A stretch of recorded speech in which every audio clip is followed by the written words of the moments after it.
Olá, estamos no segundo dia do CEO Conference Brasil, evento organizado pelo BTG Pactual no Grand Hyatt. E para abrir a agenda de entrevistas, eu tenho a honra da participação do Paolo de Sora, que é sócio e gestor da RPS Capital.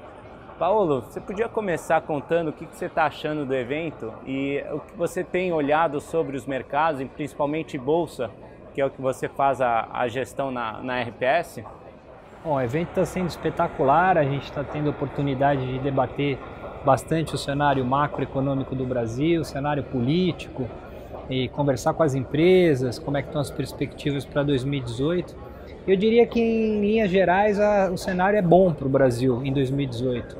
O cenário internacional, apesar de ser um cenário mais turbulento, continua com uma dinâmica positiva de juros baixos, de crescimento sincronizado dos maiores blocos econômicos do mundo. Com isso, a demanda de commodities deve continuar boa em 2018. Então, o cenário internacional tende a ser um cenário pró-risco, que é importante para o Brasil. E no nosso cenário local, a gente começa o ano com uma perspectiva de crescimento acelerando ao longo do ano, com juros mais baixos, com inflação baixa. Então a gente vê com bons olhos aí o que se desenha para 2018 para investimentos de risco no Brasil, e a Bolsa sendo o principal deles, né? Nós tivemos uma realização recente aqui durante o evento, principalmente das bolsas lá fora, e aí afetando também um pouco aqui a Bolsa brasileira. Você acha que afetou a confiança, de certa forma, do investidor, ou deve voltar isso para o fundamento em breve? A gente acha que vai ser um ano mais volátil, né? O VIX, que é o índice de volatilidade global, está apontando para isso, né? Começou muito calmo ao longo de janeiro, agora em fevereiro deu um spike, está indicando que ao longo de fevereiro pode ser que a Bolsa Americana suba ou caia 2% todo dia. Então vai ser um ano mais volátil. Nós estamos no final do ciclo econômico global, depois de 10 anos de expansão. Os juros começam a subir um pouco mais, a inflação já começa a incomodar um pouco mais, o valor dos ativos já está muito alto no mundo, então vai ser um ano mais desafiador. Isso até vai em linha um pouco com a nossa gestão, que é uma gestão que olha mais o curto e médio prazo do que o longo prazo e tenta proteger um pouco mais o capital dos nossos investidores. E como você acha que o Banco Central ele vai lidar com essa questão dos mercados mais voláteis? Ele vai seguir o plano de subida de juros mais graduais, ou você acha que vai contaminar, de certa forma, o comportamento do Fed? Eu acho que o Fed vai continuar na trajetória dele. Provavelmente devem ter 4 aumentos de juros ao longo do ano. A gente tem que estar de olho todo dia na inflação americana, nos dados de emprego. É óbvio que lá a economia já está em pleno emprego, então nós estamos no ponto mais final do ciclo econômico de expansão. Mas a minha impressão é que o Banco Central americano ainda vai continuar relativamente devagar na subida de juros, e o resto do mundo ainda mais devagar. Então, Japão, Europa continuam com uma trajetória de normalização muito suave, então ainda é um ano onde o juro real no mundo vai continuar muito baixo, onde o crescimento vai continuar expandindo, e com isso eu acho que os investidores, apesar da volatilidade, ainda vão estar com as fichas na mesa, mais pró-risco, para tentar buscar um retorno maior para esse dinheiro que no juro básico das economias desenvolvidas continua praticamente negativo. E você acha que aponta um pouco de capital, de fluxo de investidor estrangeiro para o Brasil? Sem sombra de dúvida. Acho que o Brasil, claro, vai depender um pouco do cenário político, que está muito incerto. Nós temos eleição esse ano, mas a tendência é que o fluxo de capital continue para os mercados emergentes.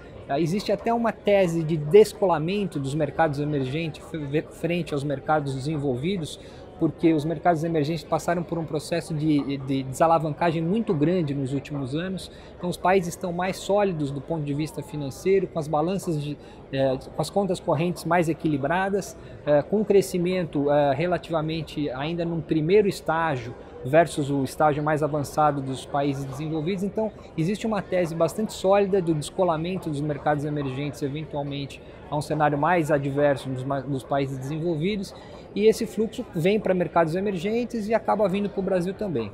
Paralelamente a isso, o Brasil está numa trajetória bacana. A gente fez um ajuste macroeconômico importante nos últimos 2 anos, A tendência é que a economia comece a descolar agora e o fluxo acaba procurando países que estão numa trajetória de crescimento maior, com o macroeconômico relativamente arrumado, e o Brasil deve continuar atraindo esses capitais que já entraram bastante em 2018 e 2017 e devem continuar vindo em 2018.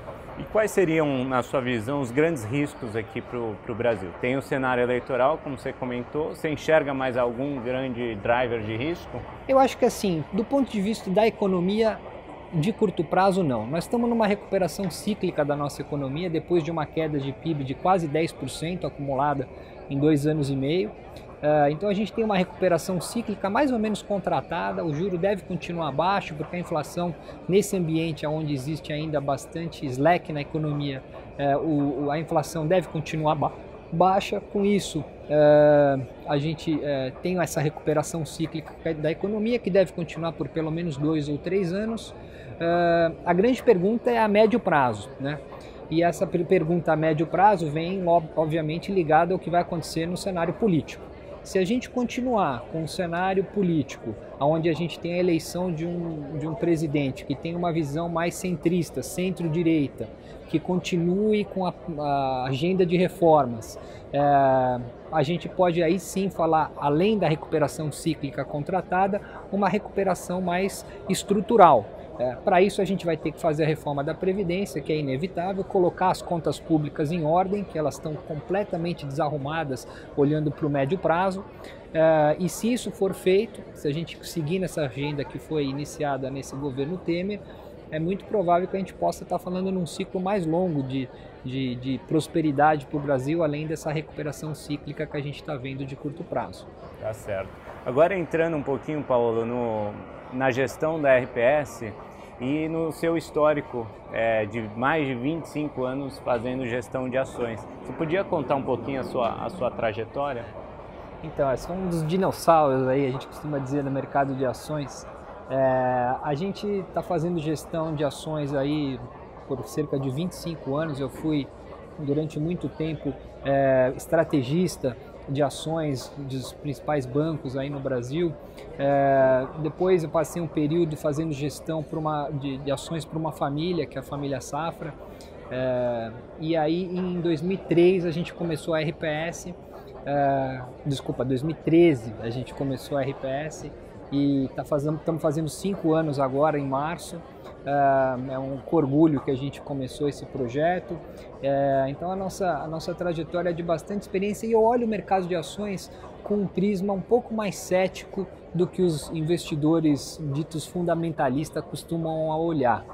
A gente lá na RPS costuma olhar os ciclos mais curtos. A gente acha que o Brasil é um país instável macroeconomicamente, instável politicamente, e, portanto, falar em investimento de longo prazo no Brasil, sem você enxergar 2 anos para frente, a gente acha que cria dificuldades. Então a gente procura olhar mais o curto e médio prazo, olhar o cenário de cima para baixo, que a gente costuma dizer, primeiro o macro, o político, e depois a gente aprofunda nas teses dos setores e procura principalmente gerar retorno para os nossos investidores, fazendo apostas setor contra setor. A gente acha que a economia brasileira é uma economia de cobertor curto.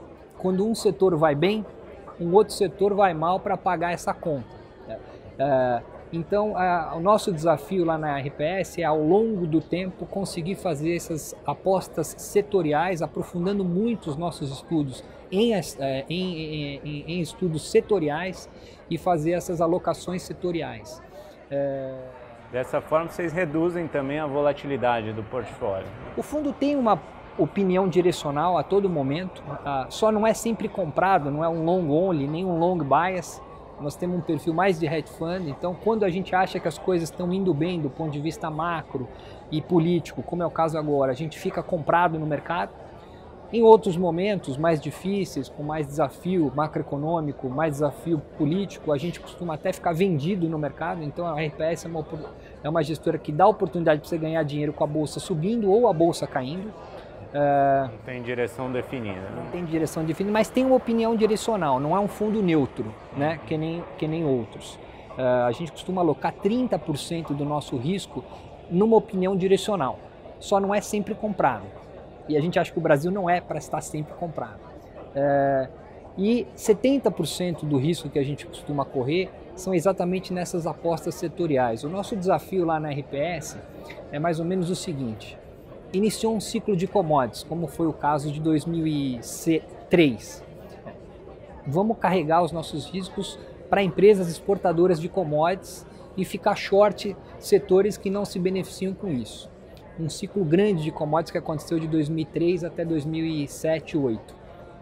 Aí, a partir de 2007, 2008, o Brasil começou um ciclo de consumo doméstico, puxado por crédito, por distribuição de renda. E aí a gente vira o nosso canhão para empresas ligadas ao ciclo doméstico. E assim, ao longo do tempo, fazendo esses swings setoriais à medida que o ciclo econômico vai evoluindo. Anos eleitorais. Então, 2014 foi um ano espetacular para a gente. A gente soube surfar bastante bem, um cenário inicial mais positivo, com perspectiva do Aécio ganhar. Depois a Dilma acabou ganhando, a gente virou a mão, trocamos, vendemos empresas estatais, ficamos vendidos no mercado e conseguimos ganhar um bom dinheiro mesmo num cenário Dilma. A gente começou bem esse ano. Então, assim, esse é o nosso desafio, ter bastante flexibilidade na gestão, olhar de cima para baixo, com um horizonte de investimento de curto e médio prazo, e com isso tentar gerar um retorno que no nosso fundo mais alavancado seria um retorno absoluto anual de perto de 20%, e no nosso fundo um pouco menos alavancado, com um pouco menos de risco, que está na plataforma do Pactual Digital, um retorno anual da ordem de 15%. Excelente. E como é que funciona o processo de controle de riscos e gerenciamento de riscos? Bom, esse é um dos pilares lá da nossa gestão. A gente olha sempre sob o prisma um pouco mais cético e sob um prisma de preservação de capital.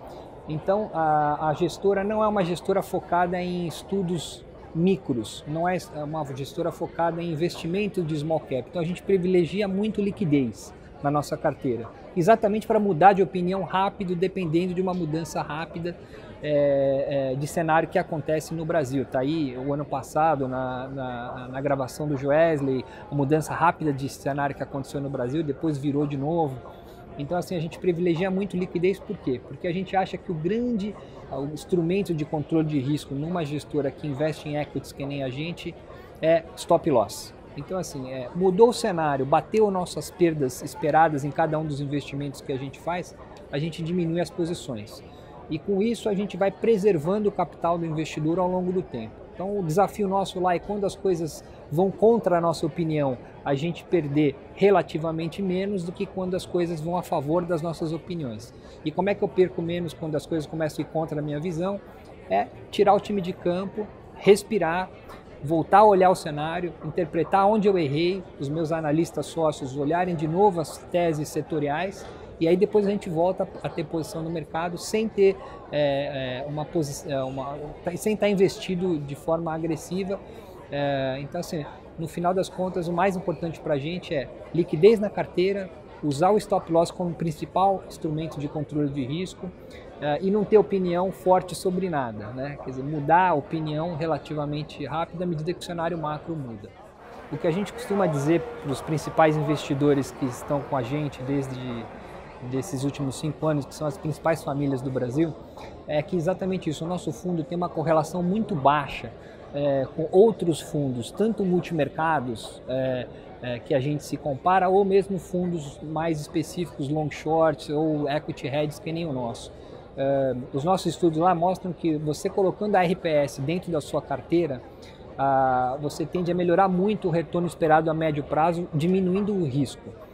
Parece que a gente tende a olhar o mercado com um prisma um pouco diferente dos outros investidores, focar a nossa gestão sobre uma ótica um pouco diferente, e com isso essas correlações são baixas. Então, se você busca diversificar um pouco a sua carteira, ter uma gestora que tem visão de ações sob um prisma mais macro do que micro, a gente acha que a RPS é uma boa opção para você.